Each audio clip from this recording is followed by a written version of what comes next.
नमस्कार दोस्तों, स्वागत है आपका डीप स्टोरी टेलर चैनल पर। अगर आपको सस्पेंस और डरावनी कहानियां पसंद हैं, तो चैनल को जरूर सब्सक्राइब करें और वीडियो को लाइक करें। अब सुनिए एक ऐसी सच्ची घटना पर आधारित कहानी जो आपकी रोंगटे खड़े कर देगी। है दोस्तों, मेरा नाम राहुल है और मैं मध्य प्रदेश के एक छोटे से गांव भीरगांव का रहने वाला हूँ। ये गांव झुंझुनू जिले की सीमा पर एक ऐसा इलाका है जो थोड़ा वीरान, थोड़ा पिछड़ा और बहुत ज्यादा जंगली है। हम लोग खेती किसानी करते हैं, लेकिन मेरी जिंदगी का असली मकसद कुछ और है। मैं एक टीचर बनना चाहता हूं। पढ़ाई पूरी कर चुका हूं, अब घर बैठकर प्रतियोगी परीक्षाओं की तैयारी करता हूं। जब भी वक्त मिलता है, पापा के खेतों में हाथ बटा देता हूं। गांव छोटा है, लेकिन यहां की रातें बहुत बड़ी लगती हैं, और खासकर तब जब आसमान में बादल हों और कोई अजीब सी सरसराहट हवा में तैरती हो। मेरी एक आदत बचपन से रही है, कहानियां सुनना। दादी हर रात मुझे अपने पास सुलाकर डरावनी कहानियां सुनाया करती थी। उन्हें भूत प्रेत, चुड़ैल और नर पिशाच की कहानियां बहुत याद थीं, और मुझे उन सब में सबसे ज्यादा रुचि थी। जब मैं नानी के यहां जाता तो वहां भी कहानियों की वही फहरिस्त जारी रहती थी। उन्हीं कहानियों के बीच एक नाम अक्सर आता था, नर पिशाच। वो प्राणी जो इंसानी खून पीता है, जो अमर है और जो अपने शिकार को जिंदा नहीं छोड़ता। तब तो बस रोमांच होता था, लेकिन मैंने कभी नहीं सोचा था कि एक दिन ऐसा आएगा जब मेरा सामना सचमुच एक नर पिशाच से होगा, और वो रात मेरी जिंदगी की सबसे डरावनी रात बन जाएगी। मेरे दोस्त, सबसे करीबी दोस्त हैं मनोज और दीपक। बचपन में हम तीनों की जोड़ी ऐसी थी कि गांव वाले भी हमें एक साथ देखकर हंसते थे कि ये तीन सिर वाले राक्षस जैसे हैं। हालांकि बीच में पढ़ाई के लिए मैं शहर चला गया और फिर कुछ सालों के लिए हम बिछड़ गए। लेकिन अब जब मैं वापस गांव में आया और ऑनलाइन कोर्स से तैयारी शुरू की, तो फिर वही पुरानी दोस्ती लौटी। अब हम तीनों फिर साथ थे। भीरगांव से करीब 2 किलोमीटर दूर एक और गांव है कुशलगढ़। वही कस्बा है जहां से हमें शहर जाने के लिए जीप या बस मिलती है। लेकिन भीरगांव से कुशलगढ़ तक का रास्ता साहब, वो तो जैसे किसी पुरानी डरावनी फिल्म का सेट हो। आधे रास्ते तक तो पगडंडी है, फिर एक टूटी सड़क, और उसके बाद एक वीरान इलाका जिसमें पेड़ इतने घने हैं कि दिन में भी सूरज की किरणें बमुश्किल पहुंच पाती हैं। उसी रास्ते में एक पुरानी हवेली है। गांव वाले उसे लहू वाली हवेली कहते हैं। बचपन से मैंने उसे दूर से देखा है। दरवाजा टूटा हुआ, खिड़कियां झूलती हुई, और ऊपर से हर वक्त जैसे कोई छाया वहां टहलती रहती हो। एक बार मैंने पापा से पूछा भी था कि उस हवेली के बारे में क्या सच है, तो उन्होंने डांटते हुए कहा था कि वो जगह अपवित्र है, वहां कोई नर पिशाच रहता है, जो भी वहां गया वो वापस नहीं आया। ये बात मेरे मन में कहीं घर कर गई थी। मैंने न जाने कितनी बार उस हवेली को लेकर कल्पनाएं की थीं कि अगर सच में वहां कुछ हुआ तो क्या होगा। क्या मैं डर जाऊंगा? क्या मैं अपने दोस्तों को लेकर वहां जाऊंगा? ये सब बातें मजाक लगती थीं। लेकिन एक दिन ऐसा हुआ कि सब कुछ हकीकत बन गया। उस दिन मैं, मनोज और दीपक तीनों स्कूटी से कुशलगढ़ होते हुए झुंझुनू शहर गए थे, कुछ काम से। काम तो निपट गया, लेकिन लौटते लौटते बारिश शुरू हो गई। जून का महीना था। बारिश हल्की नहीं होती, वो तो जैसे पूरे आसमान का गुस्सा हो। अंधेरा भी होने लगा था, और जैसे ही हम गांव से 2 किलोमीटर पहले वाले जंगल के पास पहुंचे, स्कूटी ने साथ छोड़ दिया। पेट्रोल था, सब कुछ सही था, लेकिन इंजन जैसे डर के मारे बंद हो गया हो। ऊपर से बिजली भी चमकने लगी। मनोज ने कहा, भाई राहुल, जल्दी कुछ कर, वरना ये आंधी कहीं हमें उड़ाकर ले ना जाए। मैंने इधर उधर देखा, और वहीं सामने वो लहू वाली हवेली खड़ी थी, जैसे बरसों से किसी का इंतजार कर रही हो। मैंने कहा, चलो वहीं चलते हैं, थोड़ी देर छुपकर बैठते हैं, जब बारिश थमेगी तब निकलेंगे। दीपक ने तुरंत मना किया। पगला गया है? लोग कहते हैं वहां नर पिशाच है, तू वहां जाना चाहता है? मैं हंसा। कुछ नहीं होता यार, सब अफवाहें हैं, हम अंदर नहीं जाएंगे, बस अहाते में बैठेंगे। मनोज हिचकिचाया, लेकिन मेरे साथ चल पड़ा, और फिर मजबूरी में दीपक भी। हम तीनों दौड़ते हुए उस हवेली के अहाते में पहुंचे, और बस वहीं एक कोने में खड़े हो गए। तभी एक जोर की बिजली चमकी, और हवेली का पूरा चेहरा हमारे सामने आ गया। अब यहां से असली कहानी शुरू होती है। बिजली चमकी, और उस पल जो मैंने देखा आज भी मेरी आंखों में उसी कदर जिंदा है जैसे वो कल की बात हो। उस खंडहर हवेली की दीवारें बारिश में और भी गंदी लग रही थी, जैसे किसी ने सचमुच वहां खून बहाया हो। चारों ओर से सीलन और सड़न की गंध आ रही थी। हवेली का दरवाजा आधा उखड़ा हुआ, उस पर सांपों के बिल नजर आ रहे थे। मैंने झूठा आत्मविश्वास दिखाते हुए कहा, देखो कुछ नहीं है, बस वीरान जगह है। लेकिन मेरे दिल की धड़कनें गवाह थीं कि मैं खुद डर से कांप रहा था। दीपक वहीं किनारे खड़ा खड़ा कांपते हुए बोल पड़ा, राहुल देख यार, अगर कुछ गड़बड़ हो गई तो। सुना है यहां कोई।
गांव वाले चौंक उठे थे।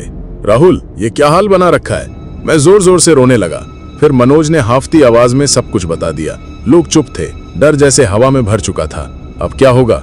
किसी ने धीमे से पूछा, और तभी किसी बुजुर्ग की आवाज आई, एक ही रास्ता है, साधु महाराज को बुलाओ, वही अब कुछ कर सकते हैं। गांव की उस रात जैसे कोई मातम पसरा हो। ना कोई बात कर रहा था, ना कोई कुछ समझ पा रहा था। मेरे घर के आंगन में लोग जमा थे।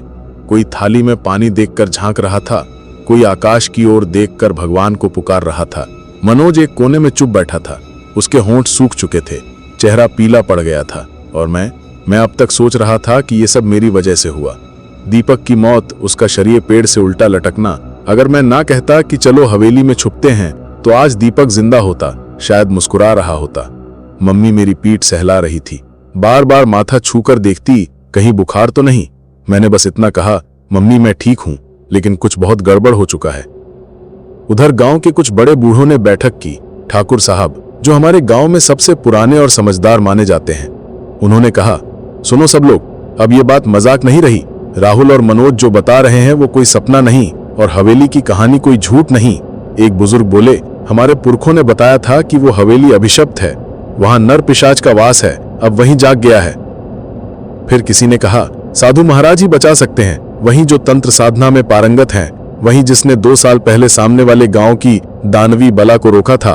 ठाकुर साहब ने एक लड़के शामू को बुलाया, बाइक लेकर निकल जा, महाराज को ढूंढ कर लाना है, चाहे जैसे हो, आज रात से पहले वापस लौट। शामू बिना कुछ बोले निकल पड़ा और हम सब बस प्रतीक्षा करने लगे। रात गहराने लगी थी। मनोज मेरे पास बैठा था, आंखों में नींद नहीं, डर था। उसने धीमे से कहा, राहुल, वो आएगा, मैं जानता हूं, दीपक को ले गया। अब मैंने उसका हाथ पकड़ लिया। मैं नहीं जाने दूंगा तुझे, जब तक मैं जिंदा हूं कोई तुझ तक नहीं पहुंचेगा। मनोज ने कोई जवाब नहीं दिया, बस एकटक सामने दीवार को देखता रहा। घड़ी की सुइयां खिसकती रहीं, घर के लोग धीरे धीरे ऊँघने लगे, शायद थक हार कर नींद आने लगी थी। फिर आधी रात को अचानक चीख सुनाई दी, बचाओ बचाओ। ये आवाज मनोज के घर से थी। मेरी नींद जैसे छिन गई हो। मैं उठकर बाहर दौड़ा, पापा पीछे पीछे, गांव वाले भी जाग गए। सब दौड़कर मनोज के घर की ओर भागे। मनोज का दरवाजा अंदर से बंद था, लेकिन खिड़की खुली हुई थी। अंदर झांका, मनोज नहीं था। उसकी मां रोती जा रही थी। मैं तो पास में ही थी। कुछ ही देर के लिए आंख लगी थी, फिर एक हवा आई, खिड़की खुली और मनोज गायब हो गया। अब सबकी सांसें थम गई थीं, जैसे मौत ने गांव के दरवाजे पर दस्तक दे दी हो। उस रात जब राहुल अकेला आंगन में बैठा था, अचानक उसे अपनी छत से किसी के चलने की आवाज सुनाई दी। वो ऊपर गया तो देखा कोई साया धीमे धीमे उसके पीछे आ रहा है। जैसे ही उसने पलटकर देखा, वो परछाई छत से कूदकर गायब हो गई। राहुल ने टॉर्च जलाई, लेकिन छत एकदम खाली थी, मगर एक कोना गीला था, जैसे वहां किसी ने खून बहाया हो। मैं चुप था, भीतर से कांप रहा था। अब डर सच बन गया था। सुबह जब रोशनी फैली, गांव वाले जंगल की ओर गए। कुछ ही दूरी पर मनोज का शरीर मिला, एक पत्थर के पास औंधा पड़ा हुआ, आंखें बाहर निकली हुई थीं। गला चाकू से नहीं, किसी नुकीले पंजे से चीर दिया गया था। शरीर पीला पड़ा था, जैसे एक एक कतरा खून निकाल लिया गया हो। अब कोई कुछ नहीं बोल रहा था। चारों तरफ सिर्फ चुप्पी थी, वो चुप्पी जो इंसानी चीखों से भी ज्यादा डरावनी होती है। मनोज भी चला गया। अब मैं अकेला रह गया था। गांव की हवेली फिर से जिंदा हो चुकी थी और अगला नंबर मेरा था। मनोज की चिता की आग अभी बुझी नहीं थी और गांव का हर कोना जैसे गूंगा हो गया था। बच्चे घरों के भीतर से बाहर नहीं निकलते थे और औरतें दरवाजे पर दिया जलाकर भजन गाती थीं, जैसे खुद को किसी अदृश्य बला से बचा रही हों। लेकिन मेरे घर के अंदर जो चल रहा था, वो किसी बाहर वाले को क्या दिखता। मम्मी अब हर समय मेरी आंखों में देखती रहती थी, कुछ कहती नहीं थी, पर उनके चेहरे पर एक डर बस गया था जो मेरी सोच से परे था। पापा पूरे दिन किसी न किसी मंदिर में माथा टेकते, पंडित से पूछते, नर्मदा जल मंगाते, घर के कोने कोने में गंगा जल छिड़कते, पर हम सब जान चुके थे कि पानी से आग नहीं बुझती और हवेली का वो नर पिशाच अब हवा में नहीं, हमारे घर के चारों ओर मंडरा रहा है। साधु महाराज अभी भी नहीं आए थे। शामू का फोन नॉट रीचेबल बता रहा था। अब डर साफ था, अगला नंबर मेरा है। शाम होते ही माँ ने मेरे लिए तुलसी का कढ़ा पहनाया। पापा ने मेरे कमरे में हनुमान चालीसा का ऑडियो चला दिया और मैंने भी कोशिश की कि रात को सोने से पहले कुछ पूजा कर लूं। लेकिन सच कहूं तो मेरा मन अब हर क्षण एक ही सवाल से टकरा रहा था, मैं बचूंगा या नहीं। रात के 2 बज चुके थे। पूरा घर सो रहा था या शायद जाग रहा था, बस हिम्मत नहीं थी कहने की। मैं करवट बदल ही रहा था कि खिड़की के शीशे पर कुछ खड़खड़ाहट सी हुई। पहले तो सोचा हवा होगी, फिर आवाज तेज हुई। मैंने हिम्मत करके खिड़की की ओर देखा। शीशे पर कोई परछाई थी, एक ऊंची लंबी आकृति। चेहरा साफ नहीं था, लेकिन दो लाल आंखें मुझे घूर रही थीं। फिर एक धीमी मगर ठंडी आवाज आई, अब तेरा समय आ गया है। मैं कांप गया, शरीर पसीने से भीग चुका था, जैसे कोई नदी भीतर बह रही हो। मम्मी, मेरे होंठ हिले, लेकिन आवाज नहीं निकली। मैंने भागकर दरवाजा खोला, माँ पापा के कमरे की ओर दौड़ा। पापा उठ गए थे, मम्मी के माथे पर गीला कपड़ा रख रही थीं। उन्हें फिर से चक्कर आया था। पापा ने पूछा, क्या हुआ बेटा?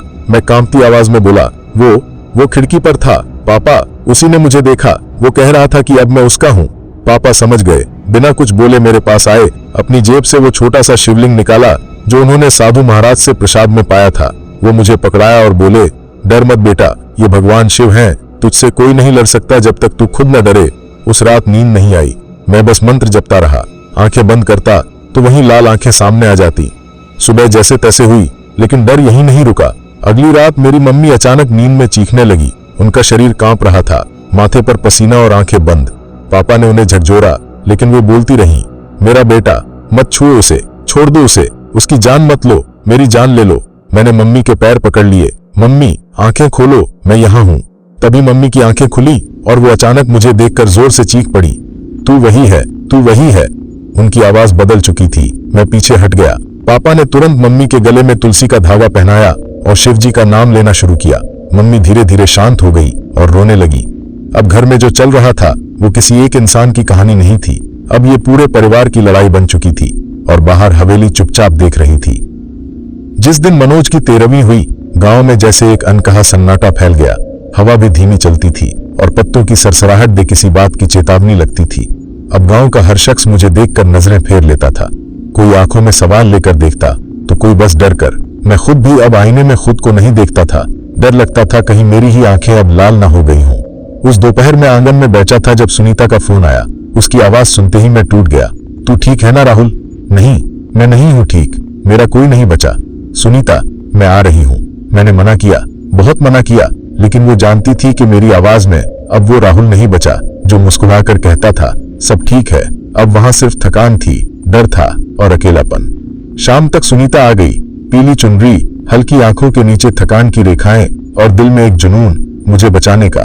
मैं रहूंगी तेरे साथ जब तक तू खुद को फिर से राहुल नहीं पा लेता, उसने कहा। मेरे घर में एक बार फिर रोशनी आई। मम्मी की आंखों में थोड़ी नमी घुली, लेकिन इस बार डर के साथ एक उम्मीद भी थी। रात को सब जल्दी सो गए। सुनीता मेरे ही कमरे में थी, दूर बिस्तर पर, लेकिन बिल्कुल मेरे सामने। मैं खिड़की के पास बैठा था। ठंडी हवा आ रही थी, पर उस हवा में अजीब सी घुटन थी। हम बात कर रहे थे बीते वक्त की, हमारी पहली मुलाकात की, उस शिव मंदिर की जहां हमने एक साथ मन्नत मांगी थी। तभी अचानक सुनीता की आवाज रुक गई। उसका चेहरा एकदम सफेद हो गया। राहुल, उसने धीमे से कहा। क्या हुआ? मैं उठ खड़ा हुआ। उसने कांपती उंगली से खिड़की की ओर इशारा किया। मैंने देखा, खिड़की के उस पार दो लाल आंखें मुझे घूर रही थी। वो वही थी, वही लाल जलती आंखें, जैसे कोई गड्ढे में अंगारे भर दे और फिर उनमें जान आ जाए। सुनीता कांप रही थी। उसने मेरा नाम लिया, राहुल। उसने कहा कि तू मेरी आत्मा से जुड़ी है, अब तेरा नंबर है। मैंने तुरंत खिड़की बंद की और उसके आगे मम्मी की दी हुई शिव मूर्ति रख दी। सुनीता मेरे पास आ गई, फूट फूट कर रोने लगी। मुझे क्यों देखने आया वो राहुल? मैंने क्या बिगाड़ा उसका? मैंने उसका हाथ पकड़ लिया। क्योंकि तू मुझसे जुड़ी है सुनीता, तुझ में मेरा अक्स है और अब वो मुझे नहीं, हम दोनों को चाहता है। उस रात हम दोनों को नींद नहीं आई। मैं खिड़की के पास बैठा रहा और सुनीता मेरी ओर पीठ किए हुए तकिए में मुंह छुपाकर लेटी रही। बीच बीच में वो सिसकती थी और मैं सिर झुकाकर सिर्फ यही सोचता रहा कि क्या अब मेरे प्यार को भी वो पिशाच निगल लेगा। सुबह होते होते एक और डरावना संकेत मिला।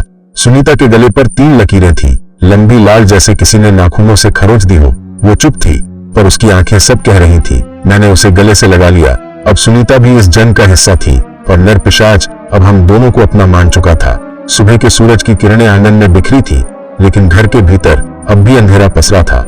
मम्मी रसोई में तुलसी का दीपक जला रही थी। पापा मंदिर के कोने में आंखें बंद किए मंत्र जप रहे थे और मैं चुपचाप सुनीता की खरोचों पर हल्दी का लेप लगा रहा था। उसकी आंखें अब भी खाली थी, जैसे रात को छीन कर ले गई हों और वो अब उस खालीपन को देख रही हूँ। राहुल, उसने धीमे से कहा, अगर मैं मर गई तो तू नहीं मरेगी। मैंने उसकी आंखों में आंखें डालकर कहा, क्योंकि अब मैं किसी को नहीं जाने दूंगा, न तुझे, न मम्मी को, न पापा को और अब खुद को भी नहीं। और जैसे ही मैंने ये कहा, दरवाजे पर किसी ने जोर से दस्तक दी। पापा ने चौंक कर दरवाजा खोला। सामने शामू खड़ा था, आंखें लाल, बाल बिखरे हुए और कपड़े गंदगी से लथपथ। उसने कहा, मैं लाया हूँ, गांव वाले चौंक उठे थे। राहुल, ये क्या हाल बना रखा है? मैं जोर जोर से रोने लगा। फिर मनोज ने हाफती आवाज में सब कुछ बता दिया। लोग चुप थे, डर जैसे हवा में भर चुका था। अब क्या होगा? किसी ने धीमे से पूछा, और तभी किसी बुजुर्ग की आवाज आई, एक ही रास्ता है, साधु महाराज को बुलाओ, वही अब कुछ कर सकते हैं। गांव की उस रात जैसे कोई मातम पसरा हो। ना कोई बात कर रहा था, ना कोई कुछ समझ पा रहा था। मेरे घर के आंगन में लोग जमा थे। कोई थाली में पानी देखकर झांक रहा था, कोई आकाश की ओर देखकर भगवान को पुकार रहा था। मनोज एक कोने में चुप बैठा था। उसके होंठ सूख चुके थे, चेहरा पीला पड़ गया था। और मैं अब तक सोच रहा था कि ये सब मेरी वजह से हुआ। दीपक की मौत, उसका शरीर पेड़ से उल्टा लटकना। अगर मैं ना कहता कि चलो हवेली में छुपते हैं, तो आज दीपक जिंदा होता, शायद मुस्कुरा रहा होता। मम्मी मेरी पीठ सहला रही थी, बार बार माथा छूकर दे। उन्हें साधु महाराज को पीछे से एक लंबा गेरुए वस्त्रों में लिपटा चेहरा सामने आया। माथे पर भूत, गले में रुद्राक्ष की माला, हाथ में त्रिशूल और कमंडल। साधु महाराज? हम सब एक क्षण के लिए ठहर गए। जय महाकाल! उनकी भारी गूंजती आवाज कमरे में गूंज गई।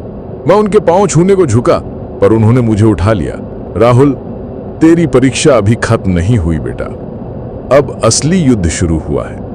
मैंने पूछा, आपको कैसे पता चला महाराज? वो मुस्कुराए नहीं, बस बोले, जिस रात तू हवेली में था, उस रात आकाश कांपा था, तंत्र की लहरें टूटी थी, हवेली के चारों ओर जो बांध था वो खुल चुका है, और वो नर पिशाच अब अपनी आत्मा को बांट रहा है। मतलब? मैंने डरते हुए पूछा। मतलब अब वो सिर्फ एक नहीं है, वो अब छाया बनकर घूम रहा है। किसी में भी प्रवेश कर सकता है, किसी भी मनुष्य को अपना माध्यम बना सकता है। मम्मी काम गई। सुनीता ने मेरा हाथ पकड़ लिया। तो क्या वो अब यहां है? मैंने पूछा। साधु महाराज ने घर की ओर नजर घुमाई और बोले, हाँ, ये घर अब उसका अगला पड़ाव है। उन्होंने अपनी झोली से एक लोटा निकाला जिसमें चंदन, राख और कुछ लाल रंग का चूर्ण था। उसे पूरे घर में छिड़का गया। दीवारों पर जहां जहां चूर्ण पड़ा वहां निशान बनने लगे। कुछ जगहों पर काले हाथों के छाप, कुछ पर आंखों जैसी आकृतियां। देखो, साधु महाराज बोले, ये छाया के चिन्ह हैं। अब ये साफ है कि वो यही है, इसी घर में, और जिस आत्मा को वो चुन चुका है वो अभी तक नहीं जागी। सुनीता ने फौरन मेरी तरफ देखा। राहुल, कहीं वो तुम तो नहीं? मैंने कुछ नहीं कहा, क्योंकि मेरे दिमाग में अचानक पिछली रात की वो एक पल कौंध गई जब मैंने सपना देखा था कि मेरे नाखून बढ़ रहे हैं और मेरी आंखों से लाल रोशनी निकल रही है। मैंने वो किसी को नहीं बताया था। साधु महाराज बोले, डरो मत, जब तक तुम पूरी तरह उसके अधीन नहीं होते तब तक तुम्हारे पास विकल्प है। मैं तुम्हें एक रक्षा यंत्र दूंगा, लेकिन ध्यान रखना, इस यंत्र को कभी उतारना मत, और खासकर पूर्णिमा की रात। उस रात इसकी शक्ति सबसे ज्यादा जरूरी होगी। फिर उन्होंने सुनीता की ओर देखा। तू जुड़ी है राहुल की आत्मा से, इसलिए तुझ पर भी असर होगा। आज रात से ध्यान रखना, सपनों में मत बहना, वो तुझे वहीं से बुलाएगा। सुनीता का चेहरा सख्त हो गया। मैं तैयार हूं महाराज। महाराज ने हमारी हथेलियों को एक साथ रखा और एक काले धागे से हमें बांध दिया। अब तुम दोनों की आत्माएं बन चुकी हैं। इसका मतलब है अगर वो किसी एक को तोड़ना चाहे तो दोनों को पार करना होगा। हम सब ने गहरी सांस ली। बाहर शाम ढल रही थी। आगामी रात फिर किसी तूफान का इशारा कर रही थी और हवेली के दरवाजे पर हवा फिर से सरसराने लगी थी। रात एक बार फिर गहराने लगी थी। हवाओं में घुली खामोशी अब खौफ बन चुकी थी। दीवारों, खिड़की के शीशों, छत की लकड़ियों सब जैसे कान बन गए थे और हर कोई बस एक ही सांस में था, जैसे कुछ आने वाला हो। कोई नहीं। कुछ महाराज ने हमारे कमरे के दरवाजे पर रुद्राक्ष की माला और राख से बनाया हुआ त्रिकोण टांग दिया था। चारों कोनों में सरसों के दाने, बीच में दीपक। उन्होंने कहा था जब तक ये दीपक जलता है भीतर कोई छाया नहीं घुस सकती, लेकिन अगर ये बुझा तो समझना अब वक्त आ गया है सामना करने का। मैं और सुनीता चुपचाप बैठे थे। हमारी उंगलियां अब भी उस रक्षा धागे से बंधी थी जो महाराज ने बांधा था। आंखों में नींद नहीं थी और भीतर कुछ थम भी नहीं रहा था। तभी दीपक की लौ डगमगाने लगी। मैंने देखा हवा बंद थी, खिड़कियां बंद थीं।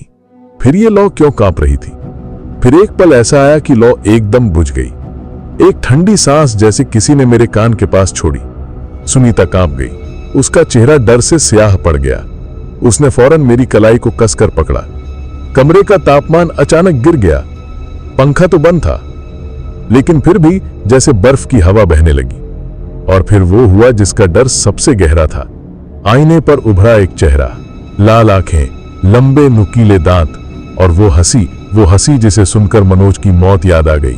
वो हंसी गूंज रही थी, कमरे की दीवारों से टकराकर हमारे सीने से निकलकर फिर कानों में घुस रही थी। राहुल! एक लंबी गहराई में डूबी हुई आवाज आई। मैंने सुनीता को अपने पीछे किया, खुद आगे बढ़ा। अब तू मेरा हो गया है। अब तेरे भीतर मैं बस चुका हूं। देख अपनी आंखें। मैंने झट से आईने की ओर देखा और जो देखा वो मेरी रूह को चीर गया। मेरी आंखें अब लाल थीं। वो नहीं, मैं खुद, मेरी ही आंखें। नहीं! मैंने चीखकर आईने पर घूंसा मारा। कांच बिखर गया, खून बह निकला। सुनीता चीख पड़ी, राहुल तुझे चोट लग गई। लेकिन उस वक्त मेरी आंखों में खून नहीं, क्रोध था। खुद पर, उस छाया पर, उस लाचारी पर जो मुझे जकड़ रही थी। कमरे के कोने में बैठे महाराज अचानक उठे। उन्होंने अपने झोले से एक पंचमुखी दीप जलाया और मंत्रोच्चार शुरू कर दिया। पूरा कमरा फिर से उजाले से भर गया, पर छाया जा नहीं रही थी। वो आईने से निकलकर अब दीवार पर फैल रही थी, एक लंबा धुंध का गोला जो दीवार से होते हुए मेरी ओर बढ़ रहा था। अब वो सीधे तुझ पर नहीं आएगा राहुल, महाराज चिल्लाए। वो अब तेरे भीतर की कमजोरी को अपना रास्ता बनाएगा। मैंने देखा मेरे हाथ कांप रहे थे, आंखों के कोने में लालिमा अब भी बाकी थी। मुझे अचानक मनोज की आवाज सुनाई दी, राहुल मत हारना यार, तू नहीं लड़ेगा तो कौन लड़ेगा। मुझे दीपक की आंखें दिखीं, उल्टा लटका हुआ चेहरा, वो चुप्पी, और जैसे कह रहा हूं तू ही है अब। और फिर सुनीता, उसने मेरा चेहरा पकड़कर कहा, राहुल तू अब भी वही है, तू मुझसे बंधा है। देख मुझे, उस आईने को नहीं, मैं तेरे साथ हूं, मैं तेरे साथ हूं राहुल, मैं तेरे साथ हूं। उसके इन शब्दों ने जैसे किसी मंत्र की तरह असर किया। मेरी सांसें धीमी हुई, मैं आंखें बंद करके बैठ गया। भीतर कुछ गर्म सा बह रहा था, शायद वो प्रकाश जो दीपक के दीप से निकल रहा था, या सुनीता के आत्मा का स्पर्श। छाया अब दरवाजे की ओर भागने लगी। महाराज ने एक मुट्ठी राख हवा में फेंकी और गूंजती आवाज में बोले, AUM कपाली ने नमः, जल जा। एक तेज आवाज हुई, जैसे जलता हुआ तड़का दीवार पर फटा हो। छाया एक आखिरी चित्कार करती हुई गायब हो गई। कमरा शांत हो गया। मैंने थका सा होकर सिर झुका दिया। सुनीता ने मेरा माथा चूमा और धीमे से कहा, तू अभी भी मेरा राहुल है। महाराज हमारे पास आकर बोले, आज की रात जीत ली है तुमने, पर यह केवल एक लड़ाई थी, युद्ध अभी बाकी है। मैंने पूछा, तो अगला क्या होगा? वो गंभीर हो गए। अब हमें वहां जाना होगा जहां वो बंधा है, हवेली के नीचे तहखाने में। वही उसकी आत्मा का स्रोत है। अगली रात हम जाएंगे वहां जहां नर पिशाच ने जन्म लिया। अगली सुबह सूरज उगा जरूर था, लेकिन उस उजाले में अब भरोसा नहीं रह गया था। घर के हर कोने में हल्की सी राख बसी थी और हवा अब भी थोड़ी भारी लग रही थी, जैसे रात की छाया अब भी दरवाजे के पीछे ठिठकी हुई खड़ी हो। मैंने खिड़की खोली, बाहर झांका। हवेली अब भी वैसे ही खड़ी थी, दूर पेड़ों के बीच एक टूटी हुई दुनिया की तरह। लेकिन अब वो मुझे पुकारती नहीं थी, अब वो मुझे घूरती थी। महाराज ने तय किया, आज रात हम वहीं जाएंगे, हवेली के उस तहखाने में जहां कभी एक इंसान नर पिशाच बना था। राहुल, नर के उन्होंने कहा, अगर तेरे सवालों का जवाब चाहिए तो तुझे उसकी जड़ों तक जाना होगा। डर से नहीं, सवाल लेकर जाना। मैंने सुनीता की ओर देखा, वो तैयार थी, जैसे अब पीछे लौटने का कोई रास्ता ना हो। उसके चेहरे पर थकावट थी, लेकिन आंखों में वही संकल्प।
और तभी दीवार फट पड़ी। एक साया भीतर घुसा, वही लाल आंखें, वही धुंध का शरीर, वही आवाज, राहुल अब तू मेरा है। दीवार टूटी नहीं, जैसे किसी ने उसे फाड़ कर चीर दिया हो। उस फटे हुए हिस्से से धुआं नहीं निकला, साया निकला। वही साया जिसकी लाल आंखें अब पहले से भी ज्यादा तेज थीं और उसकी आवाज जैसे किसी गुफा में गूंजती हुई गड़गड़ाहट। राहुल तू आया है तो अब लौट नहीं पाएगा। उसका धुंधा शरीर धीरे धीरे फैलने लगा, दीवारों पर सरकते हुए वह हर कोने को ढकने लगा। ताम्रपात्र के ऊपर एक हल्का बवंडर सा बनने लगा, मानो राख जाग रही हो, यादें जल रही हों। साधु महाराज ने तुरंत अपना त्रिशूल आगे किया और मंत्रों का जाप शुरू कर दिया। AUM काल भैरवाय नमः, AIUM अघोराय नमः। पर साया हंस रहा था। तेरे मंत्र अब मुझ पर असर नहीं करते साधु। उसकी आवाज अब दोहरी हो चुकी थी, एक भीतर से आती दहाड़ और एक बाहर की थरथराहट। महाराज ने मुझे और सुनीता को पीछे हटने का इशारा किया, लेकिन मेरा शरीर अब खुद ब खुद खींचता जा रहा था, जैसे किसी चुंबक की गिरफ्त में हो। तू ही था जिसने मुझे बुलाया था, तूने ही मेरी नींद तोड़ी थी। अब तुझमें मेरा अंश रहेगा जब तक तू खुद को नहीं मिटा देता। वो बोला। मैंने सुनीता की ओर देखा, उसकी आंखें नम थीं, पर वो डरी नहीं थी। मैं हार नहीं मानूंगा, मैंने कांपती आवाज में कहा। साया मेरी ओर झपटा नहीं, वो मेरे भीतर समाने लगा। मेरे कान में फुसफुसाहट होने लगी। बस एक बार कह दे कि तू हार गया, सब खत्म हो जाएगा। ना दर्द रहेगा, ना डर, बस तू और मैं। तभी मेरे गले से एक अजीब सी चीख निकली, मानो मेरे भीतर कुछ तोड़ने लगा हो। महाराज चिल्लाए, राहुल वो तुझ में प्रवेश कर रहा है, लड़ लड़ बेटा, अपने ही भीतर से लड़। मैं जमीन पर गिर पड़ा, आंखें खुली थीं, लेकिन मुझे सब उल्टा सा लगने लगा था। दीवारें घूम रही थीं, ताम्र पात्र से निकलती राख मेरी सांसों में भरने लगी थी। मेरी धड़कनें इतनी तेज थी कि जैसे मेरा सीना फटने वाला हो। और तभी मैं वहां पहुंच गया जहां कोई नहीं था, सिर्फ अंधेरा। मुझे लगा मैं मर चुका हूं, पर उसी अंधेरे में एक हल्की रोशनी उभरी। मनोज, उसका चेहरा सामने आया, आंखें मुस्कुरा रही थीं। राहुल तुझे हारना नहीं है यार, मैं मरा था, तू मत मरना, क्योंकि तुझसे ही वो बचेगा जिसे हम दोनों नहीं बचा सके। फिर दीपक, फिर वो स्त्री आत्मा जिसकी चीखें मैंने कभी हवेली में सुनी थी, सब मुझे देख रहे थे। तू अकेला नहीं है राहुल, तीनों ने एक साथ कहा और उसी क्षण मेरी आंखें फिर से खुली। मैंने देखा सुनीता मेरी छाती पर हाथ रखे बैठी थी, आंखें बंद, और मुंह से मंत्र फूट रहा था, AUM नमः शिवाय, AUM नमः शिवाय। उसके शब्दों की गर्मी मेरे भीतर फैलने लगी। मेरे भीतर की राख अब जल रही थी। मैंने आंखें खोली और पूरी ताकत से चिल्लाया, अब निकल बाहर, ये शरीर मेरा है, ये आत्मा मेरी है, मैं अब तेरा रास्ता नहीं हूं। एक पल को साया कांपा, फिर उसकी चीख गूंजी और वो धुआं बनकर ताम्र पात्र की ओर लौटने लगा। महाराज ने वही पात्र बंद कर दिया और उस पर गेरुए धागे बांध दिए। एक लड़ाई पूरी हुई, उन्होंने थके स्वर में कहा। मैं हाँफ रहा था, पसीना पूरे शरीर से बह रहा था, पर मेरी आंखें अब साफ थीं, लाल नहीं। अब उनमें केवल थकान थी, पर काबू मेरा था। सुनीता ने मेरी ओर देखा और बस एक शब्द कहा, तू लौट आया। मैंने उसका हाथ थामा। पर यह सब खत्म नहीं हुआ है, महाराज बोले। अब उसकी आत्मा कैद है, लेकिन सिर्फ तब तक जब तक ये पात्र ना टूटे। और वो चुप नहीं बैठेगा। अब वो और खतरनाक होगा और किसी और शरीर की तलाश में निकलेगा।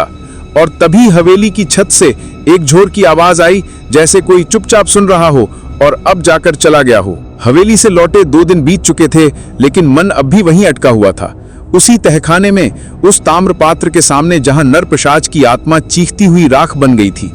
हम वापस अपने घर आ गए थे, पर अब ये घर भी घर जैसा नहीं लग रहा था। महाराज ने ताम्र पात्र को गांव के मंदिर में गाड़ दिया था और उसके ऊपर शिवलिंग स्थापित करवा दिया था। वो बोले थे, जब तक ये शिवलिंग यहाँ है, उसकी आत्मा अब फिर से उभरेगी नहीं। पर उसकी परछाई अब भी बिखरी हुई है और उसका गुस्सा अब किसी और शरीर को ढूंढेगा। शुरुआत मेरी मम्मी से हुई। उस रात माँ सो रही थी और मैं खिड़की के पास बैठा अपने हाथ की पट्टी खोल रहा था। वही हाथ जिस पर नरपिशाच ने सबसे पहली बार असर किया था। घाव भर रहा था, लेकिन उसके नीचे जैसे कोई आग छुपी हुई थी। तभी अंदर से मम्मी की आवाज आई, बहुत धीमी मगर अलग, राहुल तू मेरा बेटा नहीं है, तू तो वो है। मैं दौड़ा, देखा माँ पलंग पर बैठी थी, आंखें आधी खुली थीं और चेहरा सीधा मेरी तरफ। मम्मी, मैं झिझका। उन्होंने धीरे से कहा, अब तेरा नंबर नहीं, अब किसी और का है, पर तू देखेगा, तेरे सामने देखेगा। और अचानक ही उनका शरीर पीछे की तरफ झटका खाकर पलंग पर गिर पड़ा। मैंने उन्हें झकझोड़ा। मम्मी होश में आई, आंखों से आंसू बहने लगे। राहुल, मेरे अंदर कुछ था, कोई देख रहा था मेरी आंखों से, मैं खुद को नहीं रोक पाई। बेटा, पापा भी दौड़कर आ गए। सुनीता ने मां को पकड़कर सीधा किया, माथे पर गीला कपड़ा रखा। मैंने पापा से कहा, हमें फिर से महाराज को बुलाना पड़ेगा, अभी कुछ बाकी है। पापा ने हाँ में सिर हिलाया, लेकिन उनकी आंखें कुछ और कह रही थीं। तीसरे दिन एक और अजीब बात हुई। पापा घर की छत पर अकेले बैठे थे। सूरज ढल रहा था। मैं ऊपर गया तो देखा वो किसी से बात कर रहे थे, पर वहां कोई नहीं था। क्या कहा तूने? पापा बोले, उसने तेरे शरीर को नहीं लिया, इसीलिए तू अब मेरी ओर आया है। मैं तुझसे नहीं डरता, नहीं डरता। मैंने पापा का कंधा छुआ। उन्होंने चौंक कर मुझे देखा। बेटा कुछ नहीं, बस यूं ही पुरानी बातें याद आ गई थीं। पर मैं जानता था पापा कुछ छुपा रहे थे। रात को पापा ने खाना नहीं खाया और जब मैं उनके कमरे में झांका तो देखा वो शीशे में खुद को देख रहे थे और अपनी ही आंखों में कुछ ढूंढ रहे थे। अगले दिन सुनीता की आंखों में भी परेशानी थी। राहुल, मैंने सपना देखा। एक बच्चा था जिसे मैं गोद में उठाए हुए थी और उसने मेरी आंखों में देखकर कहा, अब तेरी बारी है। मैं चीखकर उठ गई और मेरी आंखें भी लाल थीं। आईने में अब यह स्पष्ट हो चुका था कि वो छाया केवल हवेली में कैद नहीं हुई, वो अब घर में चल रही थी, हमारे बीच से गुजर रही थी। साधु महाराज दूर चले गए थे। उनका एक संदेश आया था, मैं ध्यान साधना में जा रहा हूं, कुछ दिन संपर्क नहीं हो पाएगा, लेकिन याद रखना, अगर अचानक सब कुछ ठीक लगे तो सबसे ज्यादा सतर्क हो जाना। और वाकई अब सब कुछ अचानक ठीक लगने लगा था। मम्मी सुबह भजन गाने लगी, पापा चाय के साथ अखबार पढ़ने लगे, सुनीता मुस्कुराने लगी। घर के कोने कोने में जैसे हल्की सी रोशनी आ गई थी, लेकिन मेरे भीतर एक सन्नाटा था, क्योंकि मुझे पता था ये सब असली नहीं है। कोई है जो इंतजार कर रहा है, एक नई बॉडी, एक नया प्रवेश, और शायद अगली बार वो उस इंसान में होगा जो सबसे करीब है। रात की हवा अब भी वही थी, लेकिन अब उसमें एक अजीब सी मिठास घुल गई थी, वैसी जैसी किसी पुराने जख्म पर मरहम रखते समय होती है। सब कुछ सतह पर शांत था। मम्मी की आवाज में थरथराहट नहीं थी। पापा हर बात पर मुस्कुराते थे और सुनीता मेरी आंखों में देखती तो उनमें डर की जगह कोई भरोसा लौट आया लगता। पर मुझे उस भरोसे से ही डर लगने लगा था। साधु महाराज के शब्द हर पल मेरे दिमाग में घूमते रहते, अगर अचानक सब ठीक लगे तो सबसे ज्यादा सतर्क हो जाना। और फिर वो रात आई जब सब कुछ पलटा। वो रात जब सुनीता ने मुझसे कहा, राहुल क्या तू मुझसे नाराज है? मैंने चौंक कर उसकी ओर देखा। नहीं तो ऐसा क्यों लगा? उसने कहा, क्योंकि तू आजकल मेरी आंखों में देखता नहीं, जैसे तुझ में कोई डर है मुझसे। मैंने जब उसकी आंखों में झांका तो वहां जो देखा वो मैं कभी भूल नहीं सकता।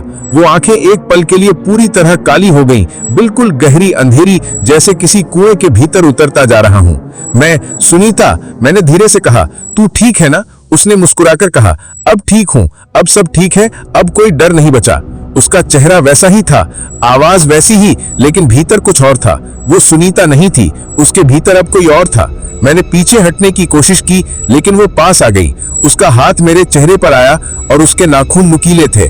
मैं जानती हूं तू मुझसे डरता है, उसने कहा, और तू ठीक करता है, क्योंकि अब तू अकेला है, अब तुझे कोई बचाने नहीं आएगा, अब तेरा डर ही तेरा अंत बनेगा। वो मेरी तरफ झुकी और अचानक ही उसकी आंखों में वो लाल रोशनी कौंधी जो मैंने सबसे पहले हवेली में देखी थी। तू भूल गया राहुल, मैं मरता नहीं, बस रुकता हूँ, और जब लौटता हूँ तो पूरे हक से लौटता हूँ। इस बार तेरी आत्मा नहीं, तेरा प्रेम मेरा माध्यम है। मैंने झटका खाया, उससे अलग हुआ और सीधा मंदिर की ओर भागा। पीछे से सुनीता की हंसी आई, वही गूंजती हुई, वही डरावनी। पापा दरवाजे पर खड़े थे। क्या हुआ बेटा? मैंने रोते हुए कहा। पापा, वो सुनीता नहीं है, उसके अंदर वो है, नर पिशाच। वो उसे ले चुका है। पापा ने कुछ नहीं कहा, बस मेरी आंखों में देखा और तभी उनकी आंखें भी लाल हो गईं। मैं पीछे हट गया। नर पिशाच एक में नहीं, दो में उतर चुका है, उन्होंने कहा। अब तू क्या करेगा राहुल? तेरा प्रेम और तेरा पिता दोनों अब मेरे हैं, अब तू किसे मारेगा? मेरे आंखों के सामने अंधेरा छा गया। मैं मंदिर की ओर भागा, शिवलिंग के पास बैठ गया, फूट फूट कर रोने लगा। मैंने कहा, भगवान, मैंने गलती की, उसे छेड़कर, उसे जगाकर, सब मैंने किया। अब उसे खत्म भी मुझे ही करना होगा, चाहे जो हो। मैं उठा, माथे पर राख लगाई, गले में रुद्राक्ष की माला डाली और सीधा निकल पड़ा उसी हवेली की ओर, अब की बार अकेला, सुनीता और पापा को छुड़ाने के लिए या उन्हें खुद अपने हाथों खत्म करने के लिए। तो दोस्तों, ये कहानी यहीं खत्म हुई। अगर आपको ये कहानी पसंद आई हो